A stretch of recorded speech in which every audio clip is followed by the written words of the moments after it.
Look, I get it, international relations are about as exciting as watching paint dry on a Tuesday afternoon.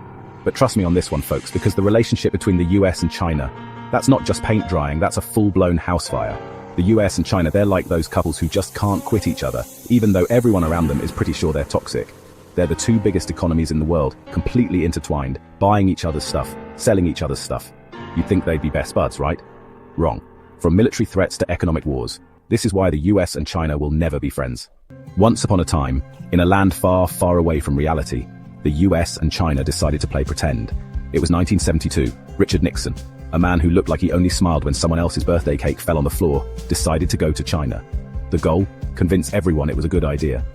Fast forward a few decades and you've got US businesses tripping over themselves to build factories in China. Everyone's buying cheap plastic crap from Walmart. Spoiler alert, they did not. Turns out China had its own plans. They weren't interested in becoming America 2.0, they wanted to be China 1.0, but like on steroids.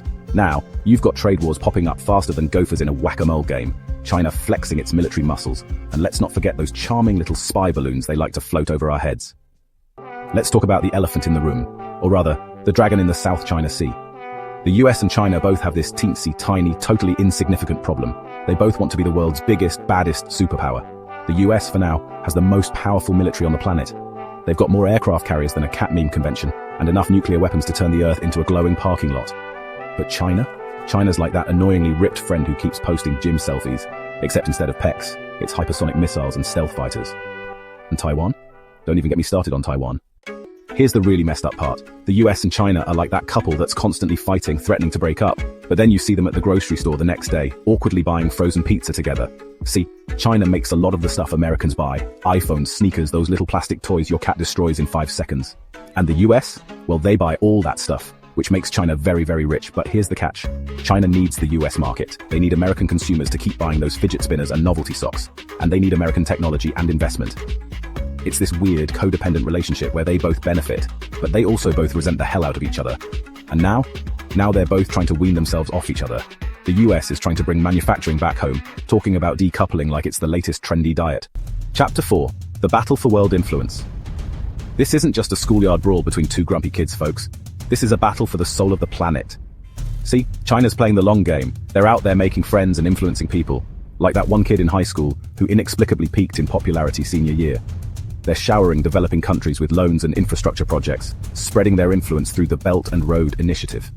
The US, meanwhile, is relying on its old playbook alliances, NATO, the G7, all those acronyms that sound like they belong on a Scrabble board. Think the US and China are just fighting with tanks and missiles? Think again, buckaroo. This is the 21st century, and the battlefield is now your phone, your computer, and that vaguely unsettling targeted ad that seems to know you better than your own mother. We're talking spy balloons, underwater drones, and enough cyber attacks to make your head spin faster than a hard drive in a data center. It's a war of narratives, a battle for hearts and minds. Look, it's mostly about who can gather the most data and use it to manipulate the ever-loving crap out of everyone. So, the question on everyone's mind, will this whole US-China thing end in a fiery mushroom cloud of doom? Short answer, nobody knows. Long answer, it's complicated. And frankly, I need another drink.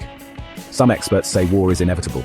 They point to the growing military buildup, the escalating tensions over Taiwan, and the general lack of trust between the two countries. Others say war is unthinkable. They argue that both countries are too economically interdependent, that the costs of conflict would be too high, and that cooler heads will prevail. The only thing I know for sure is this: the US and China are locked in a rivalry that will define the 21st century. So what do you think? Will the US and China find a way to share the global sandbox, or are we all doomed to witness the slow-motion train wreck of a superpower showdown? Will China rise peacefully, or will it be a case of meet the new boss, same as the old boss? Will the US embrace its role as a global citizen, or will it retreat into isolationism and nostalgia for a time when it was the undisputed king of the hill?